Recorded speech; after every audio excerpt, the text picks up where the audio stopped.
Back to another YouTube video. It's your boy Uriah J. Today we're gonna react to 9 wrestlers who were the biggest jerks in real life. Let's get right into the video. Gear up on fall. We have an ad to start off. We're gonna react to 9 wrestlers who were the biggest jerks in real life. That's an interesting title, by the way. Oh wow. Right back in a local competitor.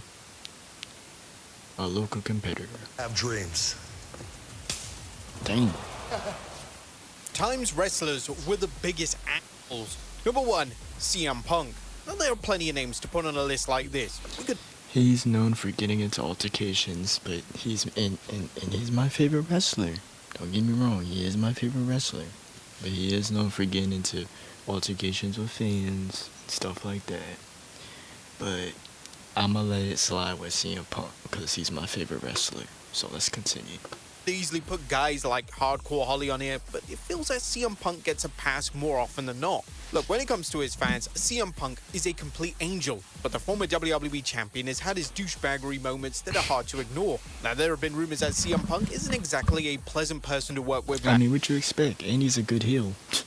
Backstage. Though there hasn't been much credibility to those rumors besides Kevin Owens notably detailing a t-shirt incident with Punk in 2005, but Punk's AEW run is full of moments that showcase his ego. One of those moments is when Punk went into business for himself and buried Hangman Adam Page on live television. Of course, the story is a bit more complex than what we saw, as there's an argument to be made that the former AEW World Champion had it coming due to Page going off script in a face-to-face promo leading into Double or Nothing. But there's no argument for what Punk did in the infamous media scrum after All Out 2022. Before the backstage fight that got him fired, Punk went out of his way to start trouble with one of the reporters that he believed was friends with Scott Colton, aka Colt Cabana. Punk went on a tangent about Colton and essentially buried the fellow AEW star. He also trashed the executive vice presidents and, to no one's surprise, Hangman Page, as Tony Khan sat there watching Punk's crash out unfold. But we as viewers may not know whatever truly happened that ignited that backstage brawl later on, but Punk certainly fired off a shot that escalated the situation even further. Number 2, The Ultimate Warrior. Now, The Ultimate Warrior was one of the biggest babyfaces on the planet during the 80s and 90s, but the man you saw on the television screen was vastly different from the man backstage. There's no doubt that The Ultimate Warrior is a legend in the business, but I did not know about this. I don't think I know. But I did hear about him not being like a really great in-ring competitor. But I didn't know he was a big jerk in real life. Let's continue. Wow, that's WrestleMania 6. Bro, really, I don't know. Do y'all rate that a really great match? Cause VHS tape, good match. there are plenty of stories about the WWE Hall of Famer that paint him in a bad light. A lot of those bad stories involve the Ultimate Warrior and his fans. Perhaps one of the biggest was when the Ultimate Warrior went out of his way to ignore a Make-A-Wish kid. John Cena is infamous for granting over 650 wishes to Make-A-Wish kids all around the world, but in Bret Hart's autobiography, Hitman: My Real Life in a Cartoon World of Wrestling, he recalled the Ultimate Warrior ignoring a kid by claiming that he was too busy. In reality, the Warrior was standing around the locker room talking to some of the boys in the back. He never met the kid, who waited around and was suffering with cancer, and this left a very sour taste in Bret Hart's mouth.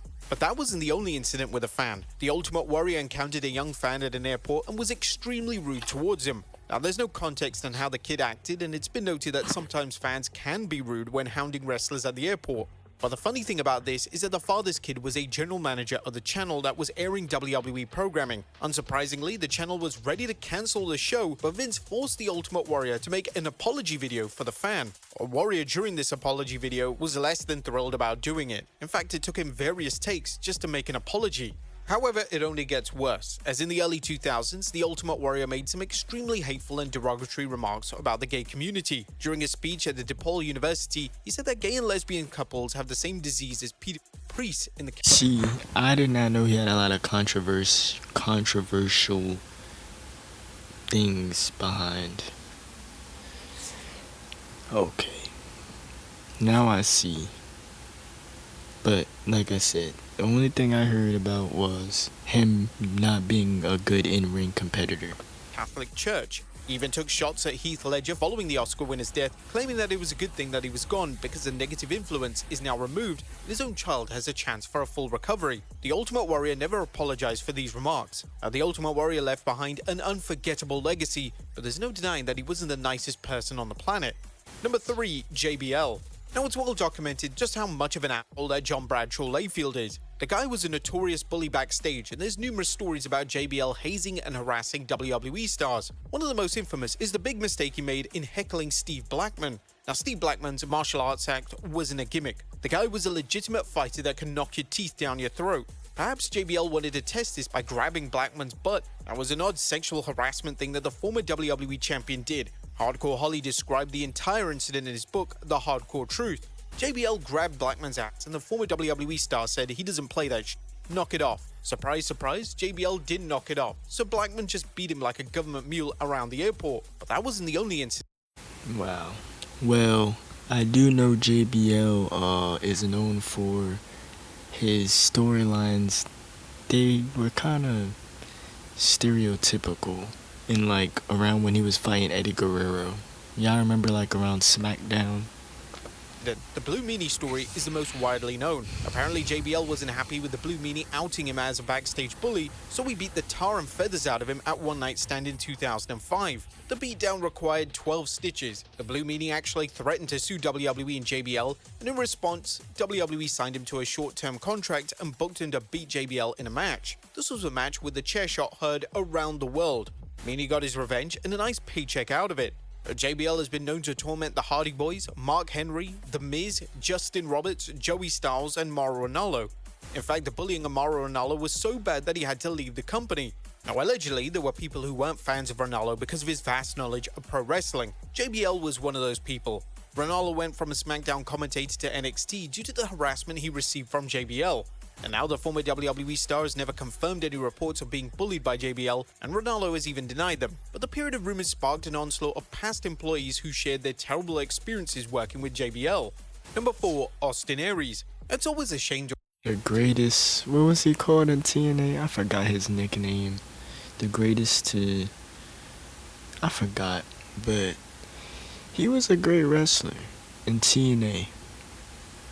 Like, before he dropped it to Jeff Hardy, what's the name? I tried to handshake him at a TNA live event. I think it was him. But he moved his hand away. Hold on, give me a second.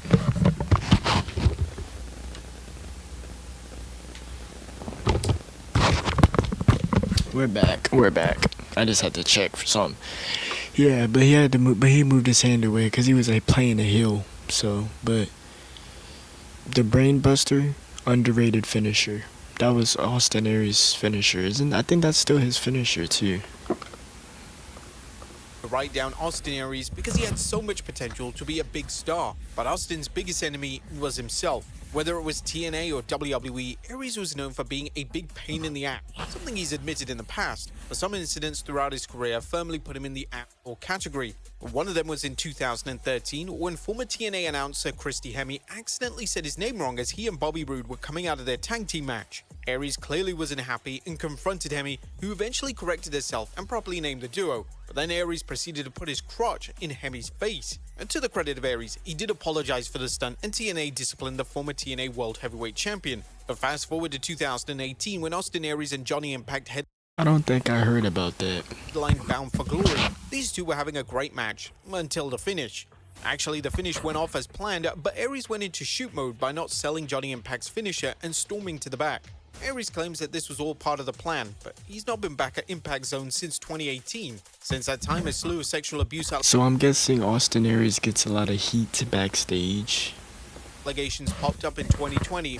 To be clear, this was nothing more than allegations, as charges were never filed against him, and he actively denied any of these claims. But it's been notable that Aries has been unable to get work from any top promotion since 2019. Believe it or not, he's still an active wrestler, but the former TNA World Heavyweight Champion has burned too many bridges to the point where he's wrestling in front of a few dozen people.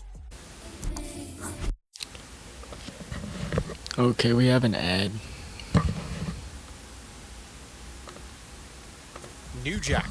While there are and then there's New Jack, who managed to avoid serious This guy, New Jack, is one of the most dangerous wrestlers of all time. I think, ECW? prison time for the crimes he committed in the ring. Now, the former ECW star didn't have an easy upbringing. In fact, in New Jack's book, New Jack Memoir of a Pro Wrestling Extremist, he detailed watching his very own father stabbing his mother repeatedly. New Jack grew up in violence, and his gimmick wasn't that much different of his own persona. There were plenty of periods throughout his career where this guy should have been tossed into prison. In 1996, New Jack purposely tossed Vic Grimes off a 40-foot-high scaffold and even admitted trying to kill him. This comes after Grimes accidentally injured New Jack in a previous match at Living Dangerously. The injury was serious as New Jack suffered a cracked skull and brain damage, so it's understandable that he was pissed, but attempted murder isn't the solution to the problems. But that wasn't New Jack's only time he tried to kill someone in the ring. In 2004, he stabbed William Jason Lane several times during the match. This was under an indie promotion called Thunder Wrestling Federation, who brought in New Jack to fight the indie wrestler. Lane was a kid on the new block, so he didn't particularly know how to deliver work punches, so he stiffed New Jack several times. This pissed off New Jack so much, he immediately pulled out a knife and stabbed Lane in the back and neck several times. Lane collapsed to the mat and rolled out of the ring, but New Jack was really heated and followed the wrestler. He stabbed him several more times before several other people intervened. And New Jack was arrested and charged with multiple felony counts, but surprisingly, Lane dropped the charges if New Jack promised to train him. New Jack definitely had anger issues that made him an extremely dangerous wrestler to work with. It's amazing that he never went to prison for his crimes, but maybe that says more about the wrestling industry who continued to book the ECW star after these heinous acts. Number 6. Randy Orton. And we're not talking about current Randy Orton right here. We're talking about the young Randy Orton, who was not a nice person. Now, he wasn't on the levels of New Jack or even JBL, but Orton was very immature during his first couple of years of his career. The second-gen star was known for his quick temper, which hurt several careers along the way. To highlight just how quick Orton's anger became, the former WWE champion poured baby oil and tanning lotion inside Rachel Lowen's bag full of her personal belongings because she didn't recognize him. There were also claims that he defecated in a bag as well. Orton has slapped interviewers in the past and cruelly pranked some of his co-workers, and there was even a wild report from former WWE writer Court Bauer that bordered on sexual harassment, where Orton would come into the writer's room, put his hands down his pants, pull out his little Jimmy, touch himself, and then say, "I'm Randy Orton, shake my hand." Oh, you don't want to shake my hand? You're big leaguing me? That's effed up, man. Should I tell Vince and Steph that you won't shake Randy Orton's hand? But Orton's most memorable outburst to fans was him losing his cool during a match with Kofi Kingston. In 2009, WWE were pushing the former Intercontinental Champion to the next level by feuding with Randy Orton. I remember this. I think Kofi Kingston wasn't listening or something, or he wasn't. I don't remember. I think he had hit him or something. That was Mr. Kennedy, where he dropped him on his neck. That was. No. Randy had kicked Kofi on Raw 09 or 010, 09 I think. I don't know, I forgot. It was something. He about to talk about it. Well, one spot killed Kingston's main event push. It was a memorable stupid spot where Kingston botched the finish of the match against Orton. Kofi was supposed to take a punt kick from the former WWE champion, but he kept getting up, pissing Orton off in the process. That led to the repeated stupid lines and a stiff RKO. Orton complained about Kofi and he was effectively sent back down to the mid-card. There was also the Mr. Kennedy incident where the former WWE star worked a That dropped Kofi Kingston back down to the mid-card, he said. tag team match with Orton. Kennedy hit a high back body drop on Orton that resulted in him landing on his shoulders and neck. Reportedly following the match, Orton got the help of John Cena to complain about the former US champion, and those complaints got Kennedy fired. Although Randy can't change the past, he's changed as a person throughout the years, and Orton explained on Logan Paul's podcast why he was such an asshole during this time. I was an asshole, I think because I wanted people to respect me. I don't know, I just know I grew out of that phase. I thank God that I did, but I see the footage that I didn't know the camera was rolling, maybe at that autograph signing and there's an interaction with a fan and it's picked up. Then now they're doing this doc on A&E, but they're just kind of finishing up, and I've seen some of this footage from 10-15 years ago. I'm like, oh my god, that's horrible, but that's just kind of who I was. It wasn't coming from a place of confidence. I think it was coming from a place of, it was my armor, man, that I was an asshole and that maybe I would get respected that way. Maybe it was a little bit of fear and I took it as respect. Either way, I was fine with it, but luckily I was given a second, third, fourth chance from Vince McMahon coming up when I would get in trouble or I'd have to get sent away for a couple of months or I'd have to get fined a second or third time. I am so blessed. I just had the right guys in there to yank my ass straight, make sure that I was walking the straight line the times that I did veer off. No one seems like a very chill guy now and seems to have learnt from his mistakes as a youth. Number 7. The Dynamite Kid. Well, the Dynamite Kid is a tragic story. A very talented performer who succumbed to drug and alcohol abuse, but even without the drugs and alcohol, the Dynamite Kid sounded like a complete asshole. The Dynamite Kid was a notorious prankster, but his pranks weren't in good nature. Some of his practical jokes included drugging wrestlers on the road, and Bret Hart and Bruce Pritchard have chastised Dynamite's cruel pranks, and he had a ton of enemies because of them. But his personal life was 10 times worse. That's because Dynamite was abusive towards his wife. On the dark side of the ring, Michelle recalled how he forced her to sleep in a closet one night because she didn't drink. I didn't know too much about this wrestler, the Dynamite Kid, so I think we did a video on tragic downfalls of wrestlers or something like that, and they covered him, I think.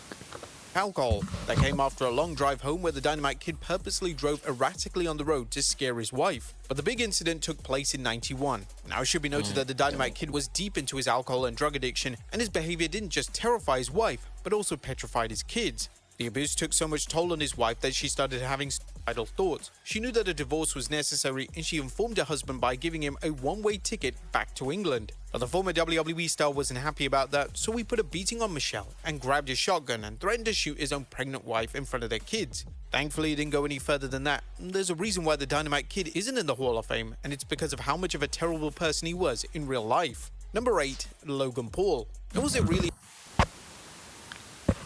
Actually, no. I'm thinking about a different wrestler. But no, I don't know too much about Dynamite Kid, and I did not know he did all of that, or whatever that happened. a surprise that our favorite influencer / scammer is on this list? Here's the thing about Logan Paul. He's a really talented athlete. While his boxing matches leave a lot to be desired... Alright, we know he got a lot of controversy behind him. He's still a good in-ring wrestler, though. Good heel. Alright. That was 9 wrestlers who were the biggest jerks in real life. Tell me what you guys want to see next in the comments down below. I got more videos coming. Stay tuned. Subscribe, like, comment, and yeah, you're right. Out.